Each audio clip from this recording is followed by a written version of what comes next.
จะได้มาร่วมกันสดับรับฟังพระธรรมเทศนาพระอภัยมณีภูคที่5ในวันนี้เนื้อหาสาระจะเป็นอย่างไรพระอภัยมณีจะเป็นอย่างไรศรีสุวรรณโพธิสัตว์นั้นจะ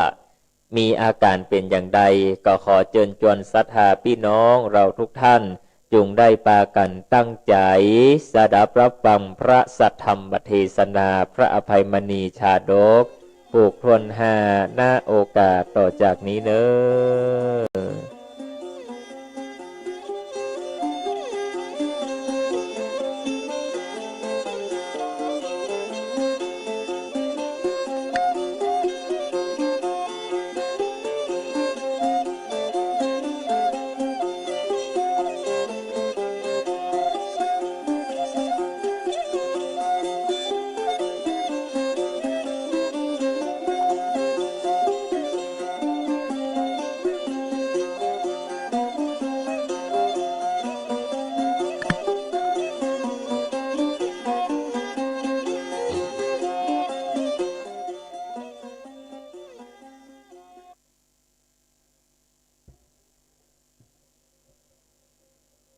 นะโม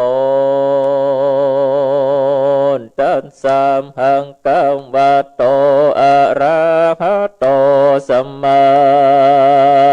สัมพุทธัสสะตัทธาเสสุวรรณโนวาจานังสุตตวาพระมานันสาปโมตเตโมเตสุภาเสปวาเสนาเตญามหามะเคโสลาอัฏฐังกาเมโตโสเลญโยสาตะโวฟังนุลาสัพโปเรสาทั้งหลายจงจักเอากันตามโสตภาสานหูดาฟังยังธรรมเตสนากันตวนหายามเมื่อพาโนลาสีสุวรรณได้ยินยังกรรมอันเป็นปิญญาสิเนหาแห่งมานามว่าพรำตั้งสามคนเจ้าก็ให้โศกาความทุกข์อันเกิดมีกับตนแล้วจึงได้สติจืนบันเจ้าก็เก่าสักเสริญนำยนย่อยังพรำตั้งสามว่าอิวาเจตหาดุรามานาว่าพรำตั้งสามหูอานนำเหมือนดังปีแห่งคาตั้งตีนั้นจุงฟูงเฮอปีแล้วสะเบอเหมือนอภัยแห่งปีคานั้นแต่แลปีเป็นเจ้านำหังปันนาปันดังตนตัวแห่งคาก็หากยังหนุ่มน้อยบ่อาจจักสามารถไปติดใดฮือหลอดฮือแผ่วใดเต้าอาศัยที่เป็นเจ้าหากที่จำที่เปิงสิ่งเดียวและตั้งสุดตัว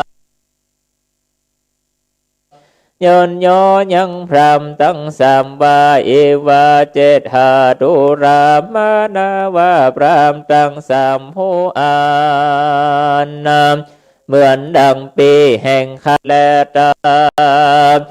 เส้นโตสัทธาอาหาสปัญโยปุณหาเจ้าตนเป็นปิ่นเก่าแก่โลกดังสามจักขอไขอัฏฐานิทานไปหลังมาหูแจงกอเตสนาเป็นคาถาวาสเลสุวรรณโนอภัยญาเพสจันติสันติเกนันติสวาโลตมานาดังเนภิกเวดุราเทโกตั้งหลายฝงทะลงสินใสสะอาดจุงจักฟังอย่างนี้ใหญ่ปุพาจาตไปหลังปังเมื่อสีสุวรรณ เ เกิดบาลมมาโปเตสัจเจ้าอันยังพงรับลมอยู่ใต้ห่มไม้โปสะไลในยำตามวันเย็นพระอาทิตย์ตกต่ำยำแดงอันจะเข้าสู่คำลับดอยไปเจ้าก็ตื่นขึ้นมาเร็ว5 ปีแห่งตนและบ่หันดังอันกะล้องลำให้ด้วยอันกวนขคุณนาโดยคำว่าโหโอยนอกุณเนจักอยู่เป็นคนไปนาโกจักอยู่เลือจะเกยนันจะตั้งแต่โกแลออกพระจากบ้านเมืองมากินมูลภาลาลูกไม้กูก็กินโดยกันกูยังหวังปีอภัยเป็นตีจังตีเปิ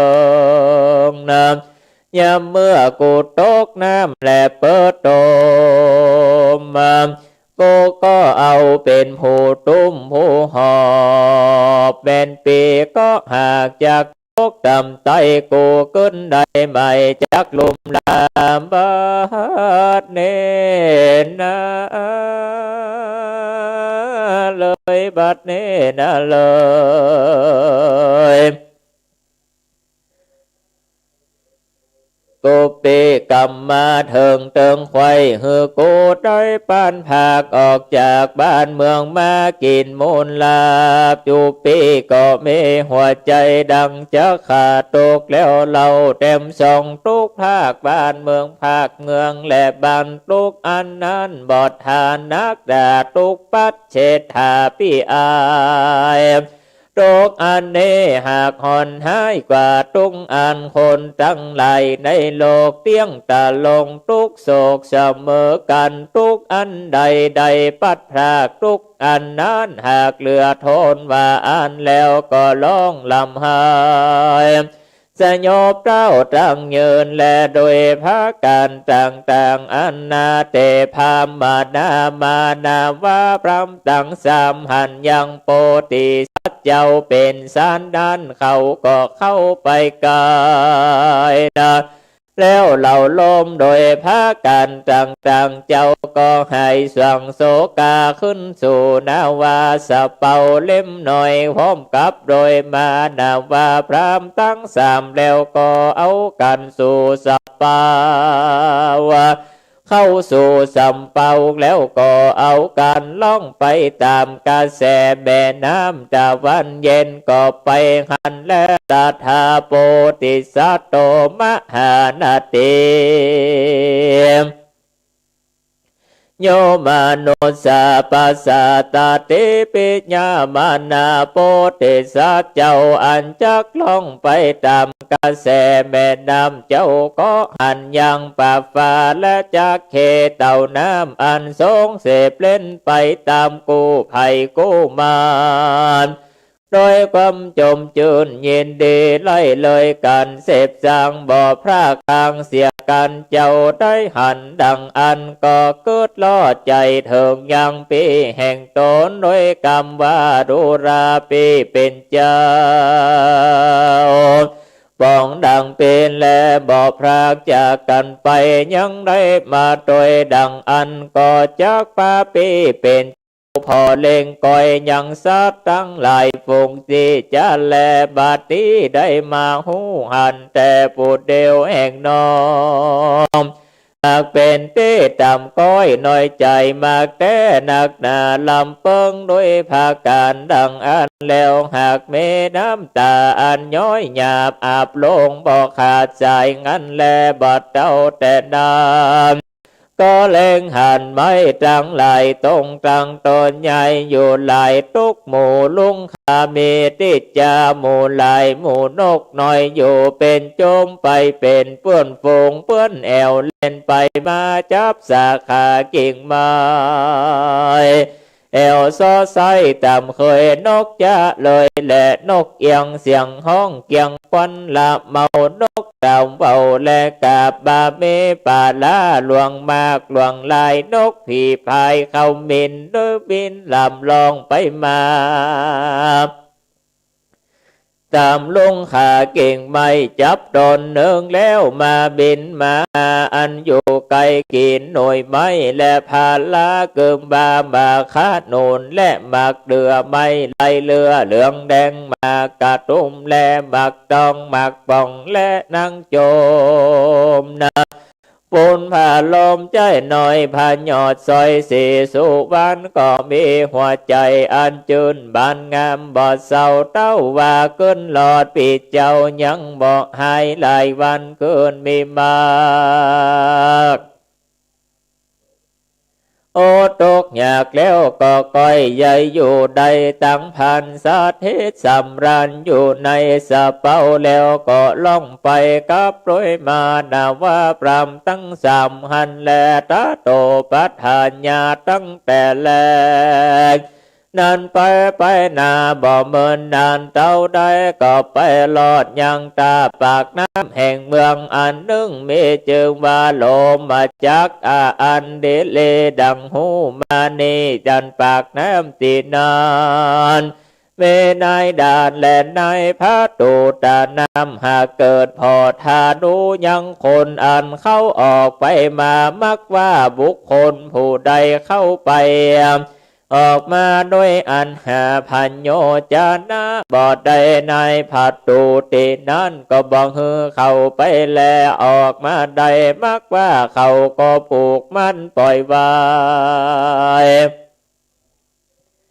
แก่บุคคลผู้หนึ่งไปด้วยง่ายและอาทาเพกามานาวาพระมันนาพรามตั้งสามอันเป็นกับโดยโปติสัจเจ้าคือว่าสีสุวรรณก็เอากันไปเถิ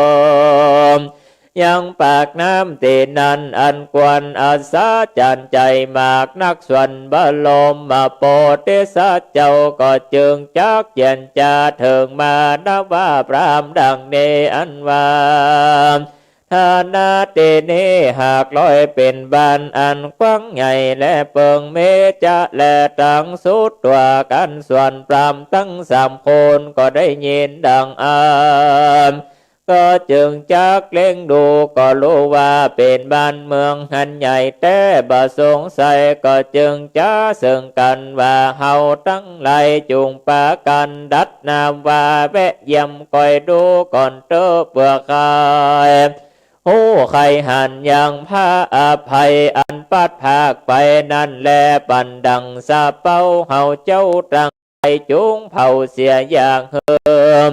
โปกาลาผู้ใดได้หูได้หันเตอพิว่าคนใดคนหนึ่งมาดังอันเขาเตี้ยงจักสำคัญแก่เฮาแต่แล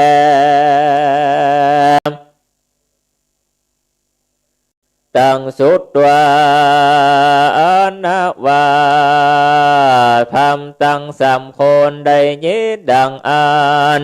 ก็จักเล็งดูก็หูว่าเป็นอันเลี้ยงแต่บาสงสัยกันว่าเต่าตั้งสี่เจียนจาเต่านั้นแล้วส่วนเจ้าพรามก็ปดยังใบบนแล้วเอาไฟเข้าจียังสะเป่าหืมไม่หือลุกเป็นเปลวไฟหันและยำนั้นไฟก็ไม่สะเป่าลุกเป็นเปลวเป็นควันกุ้มไปตัวตาน้ำตังมวามก็เมแลตะถาติสวาในด่านในกองอันเฝ้าประตูปากน้ำหันอาสาจันใจเป็นสันดานก็ขึ้นตีสัญญาณยังกองและกองหันและสัพเพจันนาคนตั้งหลายหันเป็นสันดานก็หูว่าบ่ใจสัตโตวันเอ็นโดคนนามากนาเกเรญาลักขณาอ่อนน้อมอันกวนหักกวนแปลงปัจจัยน้อยแล้วก็เจิงเรียกร้องอย่างมานาว่าพระมา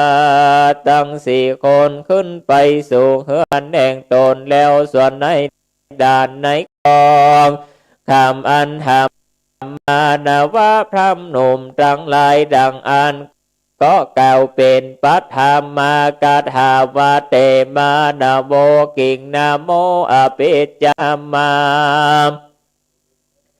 รัฐ กามาวาสินังปวัตเตโดกาลามานาวาเจ้ากูทั้งสี่มีประโยชน์โดยภาการสันได้บอดเจ้าแต่นั้นเจ้าทั้งหลายมาลอดตีนี้แล้วก็จงเอาการนำมาหอดตีได้เหล่านั้นจะพักมีเจิงว่าสันได้แลลูกแต่บ้านเมืองเตได้มานันจะเจ้าทั้งหลายจงบอกอย่างกงคนทั้งหลายนั้นเฮือแจ้งแก่ลงอันหากถามบัดเนเตอตังสุดว่าประมานันสาวาจานางในกาลยำนาม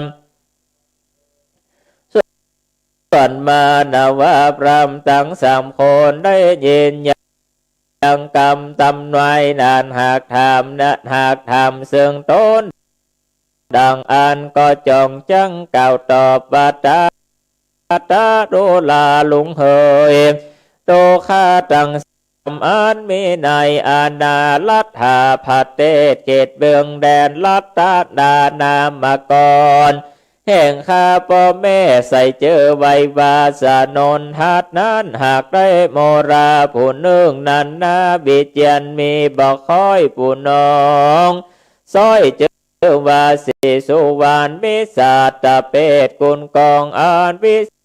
เศษไว้กับตนเฮียนหูอย่างวิจาการอันเป็นมอยาโลกาพญาอันบังเกิดขึ้นแต่กายญาสันคานตูปีน้องดังสี่คนหากบาสะแหวงหายังญาตังลายพิวาดายเพราะบัวละมวนแล้วก็จึงจากปีกไว้ไวเกินเมื่อสู่บันดังเก่าเล่าส่องเตบัดนี้นาหากเป็นแต่ข้อร้ายหนักหนาส่วนหมอผู้ยาผู้เก้าก็ไปไม่ตายในเรือตีนั้นแลบัดนี้จึงเหลืออยู่สี่คนเท่านี้แลดูลาในกองลุงผู้เท่าแก่ปอขอเอ็นดูคุณนายังเพื่อข้าตั้งสี่คนแล้วหือจอดยังพักอยู่ในเฮือนเตเนพ่องจะละตั้งสุดว่าส่วนในกองอันอยู่เฝ้าส่วนอุตตญาณดอกไม้ได้เย็นยังกามนำแห่งมานาวาพรำหนุ่มเทากล่าวโดยอุบายดังอันก็ยินแปลงฟักแพงไฟมากนักผัดดูดดังลูกอันเกิดมาแต่อกตนก็ไม่แลตะโตปัฏฐาญาเลี้ยงแต่แหลกนั้นไปนาส่วนเจ้าพรามเจิงจักทาซึ่งในตนว่าลงอันเป็นเจ้าส่วนเฝ้าดอกไม้อุตตญาณนภาบานดอกไม้มอเมหลวงลายกาลัทธาอันว่าบ้านเมืองอันนี้เจอภาการสันได้พญาโตนเป็นเจ้านำเป็นใหญ่ในเมืองนี้มีเจอดังเลอนันจามิกาว่าบ้านเมืองเต้นเนยังอยู่โดยสุขสวัสดิ์เดหาอนตาลายบัดใดอันจะเลอตั้งสุดว่าบุจเตอันในกองในด่านได้ยินยังกรรมเท่านั้นแล้วก็จึงกล่าวเฮือหูข่าวจุภาการด้วยกรรมว่าดูลาเจ้าลานหอยอันว่าเมืองตีนี้มีชื่อว่าโลมาจากว่าอันแต่เดเลเต้าพระญาตนสะบวยเมืองเตเนมีเจอว่าเต้าตดสะวงตนตาลงตดสะลาจะทำ10 สิ่งหาขันเข่งแต่ดิเลมีบุตรติดาลูกสาวผู้หนึ่งอันงามใจจ้าเหมือนนางฟ้าและเทวดามีตาเขียวงามอาตุมพงหนุ่มอายุได้15 ปีเกษา เหี่ยวงามเดสะอาดถูกลักขาดาจาดกันละญาเน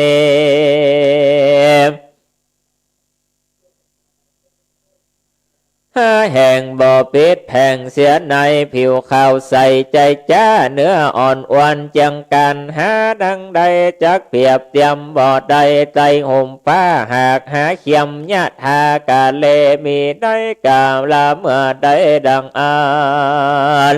ตถาในกาลนั้นส่วนเต้าพญาจังไหลอันอยู่ในปัตเตสะลาจังมวลเขาก็ตกแต่งใจอย่างบานนาการต่างๆเป็นต้นว่าเขาของเงินค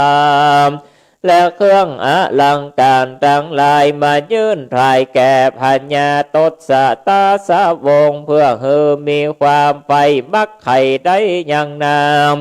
อัศลาก็มีแด่โสราชาอันว่าเจ้าเมืองตนนี้ก็บ่อนุญาตปงปันแก่เต้าพญาตนได้สักตนว่าอันแล้วก็อยู่แลจิลังเอกติวัสสังวันสโลเมื่อปีกายอันคำหลวงแล้วไปเนเต้าเตนอันเป็นใหญ่แก่เจ้าเจ้าว่าจังมวลมีเตจาอารุภาพมากนักมันก็ตกแต่งห้างอย่างบรรณาการเป็นต้นว่าแก้วแหวนเข้าของเงินคำและแก้วแหวนจังมวลมาสู่ขอยังนางอาสาลาเปิดจักเอาไปไว้เป็นราชาเทวีแห่งตนก็มีหันและอาธาในกาลนั้นส่วนเต้าพระญาเจ้าเมืองตีนี้บ่สู้บ่เปิงใจ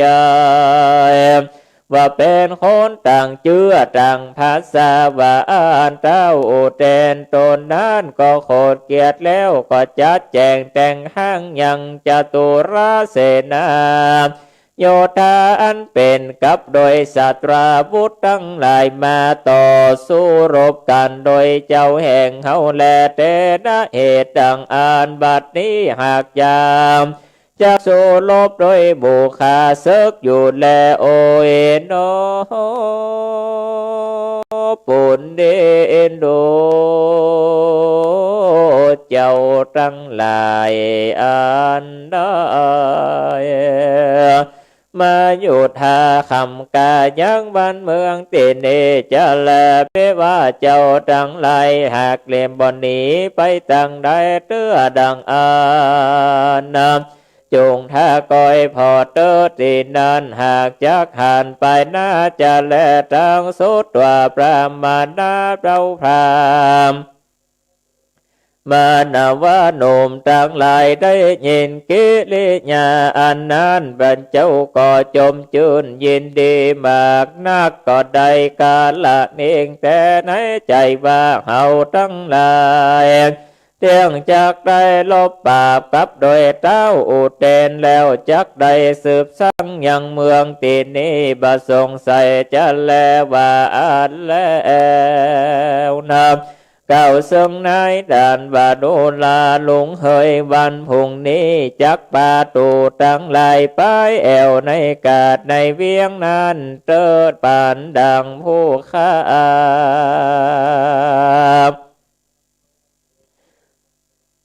ก็หากได้หันมามากนักจงได้จักลำเปิงโดนีหันประดุดดังดีงามนำ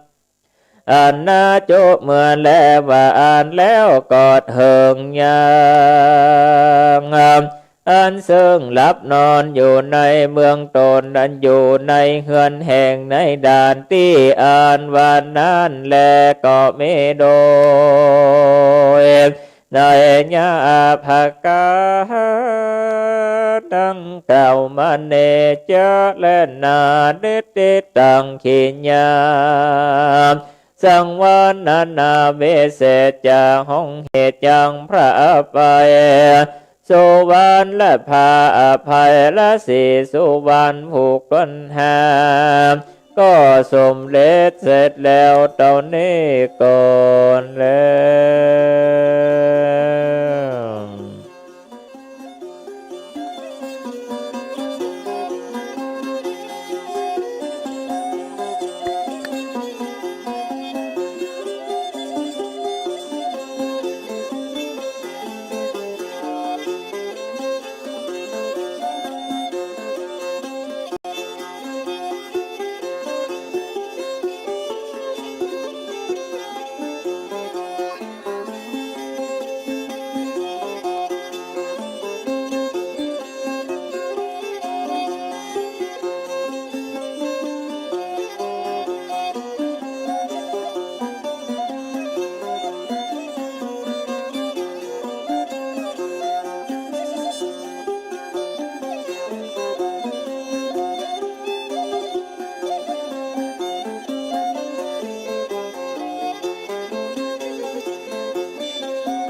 พระธรรมเทศนา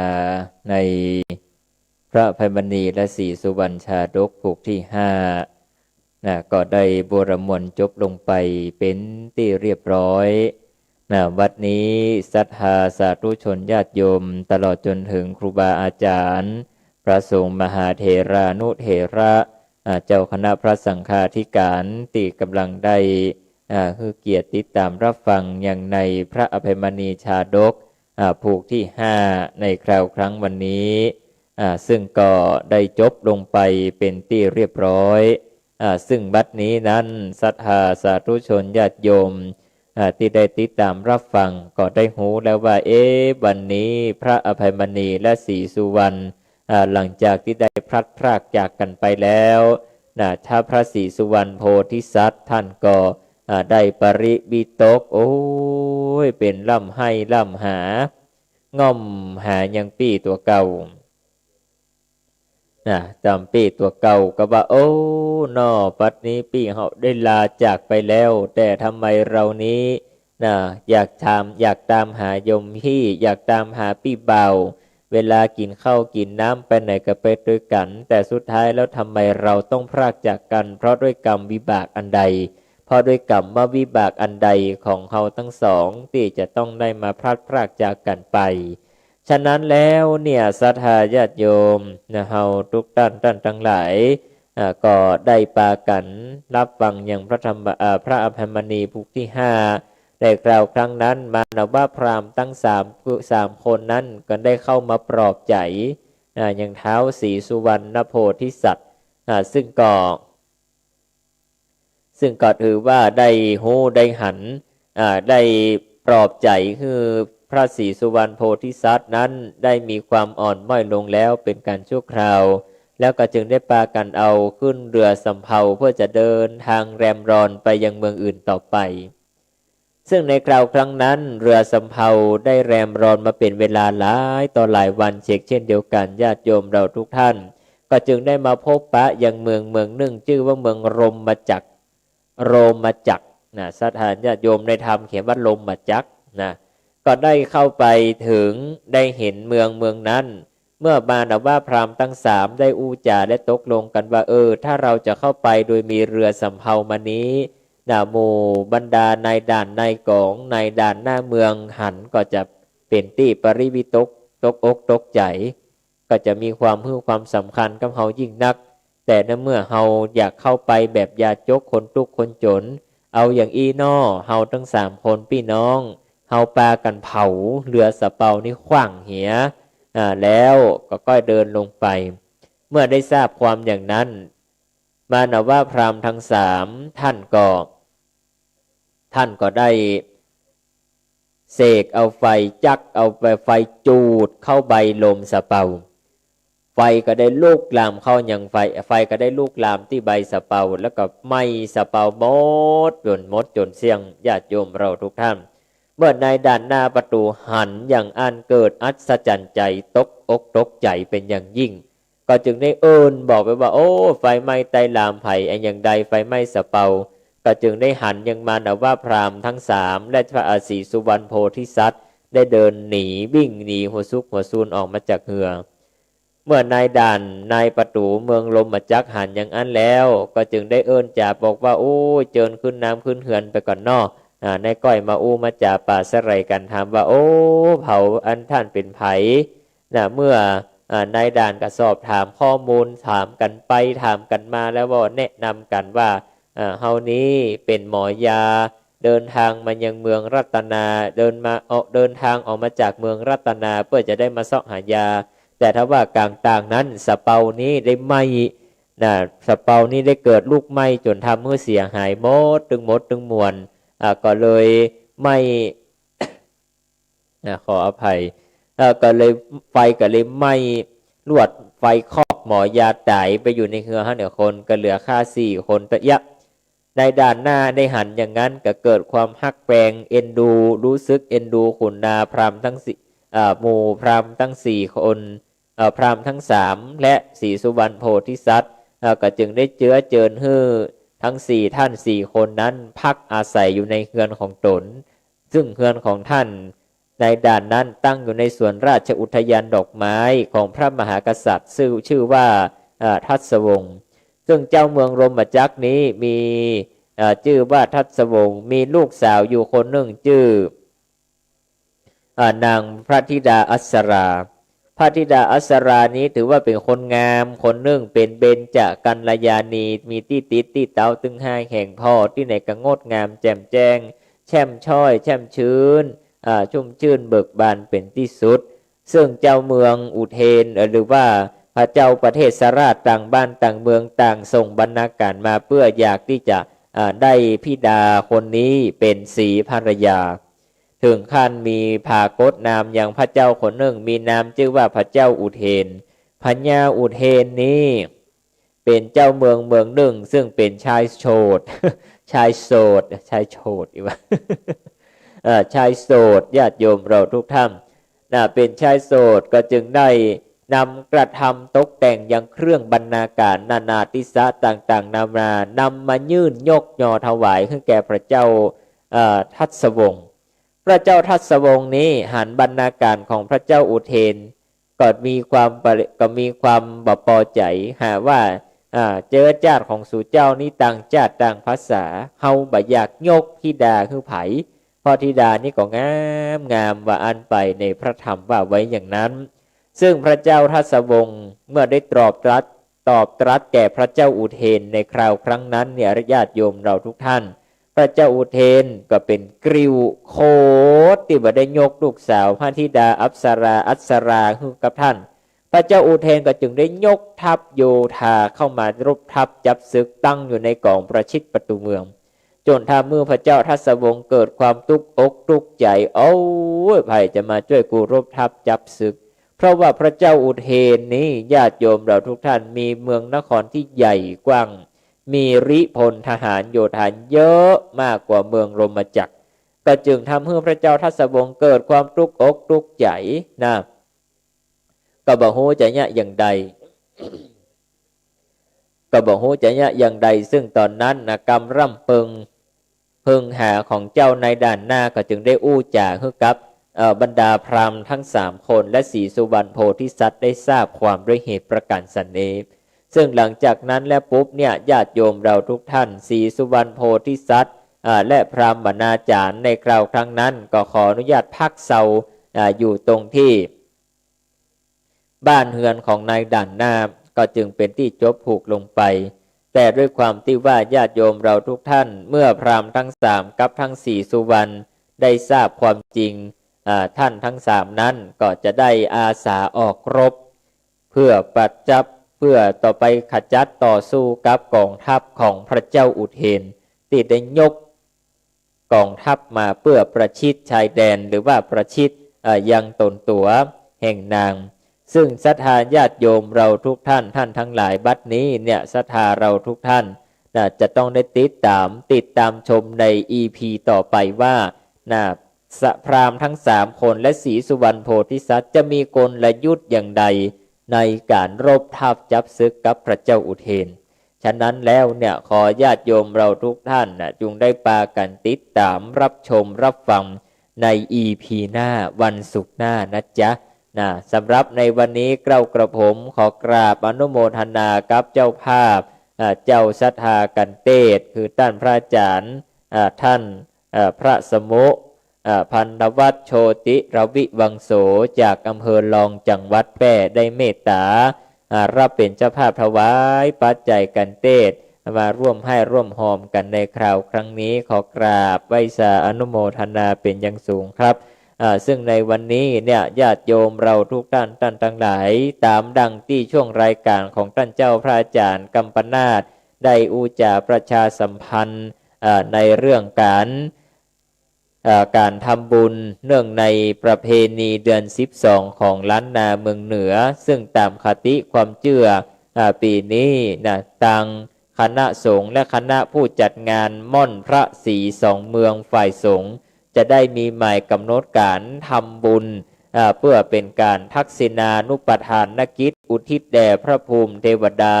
และรุกขเทวดาที่ปกป้องรักษาม่อนพระศรี2เมืองโดยนางแก้วหัน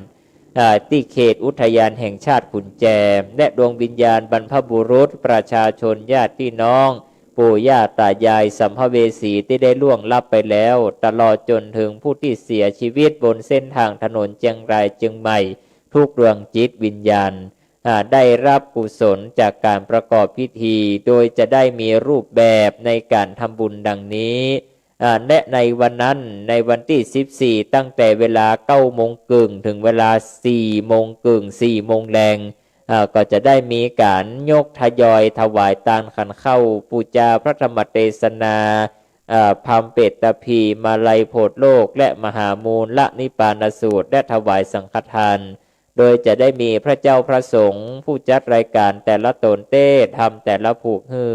พร้อมอุทิศบุญฮือปอนตามเจตนาที่ญาติโยมทุกรายและจะได้มีการอุทิศทำบุญอุทิศถวายเป็นทักษิณานุประทานกิจอุทิศถวายแด่พระเดชพระคุณท่านพระเดชพระคุณท่านเจ้าคุณพระสุนทรปริยัติวิกรมอดีตเจ้าคณะอำเภอเวียงป่าเป้าและท่านพระครูมงคลศิลวงศ์อดีตเจ้าคณะอำเภอดอยสะเก็ดซึ่งปัจจัยในคราวครั้งนี้จากการทำบุญทั้งหมดก็จะได้สมทบเข้ากองทุนพระศรีสองเมืองเพื่อจะได้นำไปสร้างศาลาพระศรีสองเมืองให้สำเร็จลุล่วงไปได้ด้วยดีอันนี้ก็ถือว่าเป็นประเพณีเป็นกำหนดการบอกบุญให้แก่บรรดาญาติโยมสาธุชนเราทุกท่านท่านทั้งหลายที่ได้รับชมได้รับฟังในการไลฟ์สดกันอยู่ในขณะนี้ตลอด FC รายการที่ติดตามรับฟังอยู่ในสถานีวิทยุบอกว่าจะเป็นแถบในอำเภอเวียงป่าเป้าอำเภอดอยสะเก็ดหิมไก่หิมกันก็มาร่วมกันสร้างตานธรรมส่งอุทิศส่วนบุญส่วนกุศลที่ม่อนพระศรีสองเมืองหรือวัดดอยนางแก้วก็จะได้มีการจัดประเพณีจัดกิจกรรมกันขึ้นในวันที่14กันยายน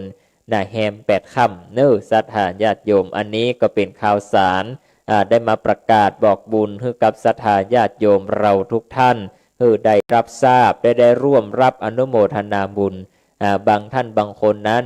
12 เป่งนี้ยังบัดจั่งจะไปกินตาลที่ไหนวัดบ้านเฮาก็สามารถเข้าไปตาลขันเข้ากันได้อยู่แต่ก็ควรทยอยกันเข้าไปบัดดีไปชุมนุมกันเยอะในส่วนของวัดหนองบัวเมืองโป่งกันในส่วนของวัดหนองบัววัดของอาตมาภาพนี้ก็จะได้มีกิจกรรมการทำบุญจัดงานประเพณี12 เป่งเหมือนกันก็จะได้มีการแสดงพระธรรมเทศนาทักษิณานุปทานกิจตานขันเข้าถวายสลากพัดซึ่งก็จะจัดขึ้นเป็นการภายในเป็นสลากมกซึ่งในปีนี้ทางวัดก็จะได้มีการจัดซื้อจัดหาเก้าอี้พลาสติก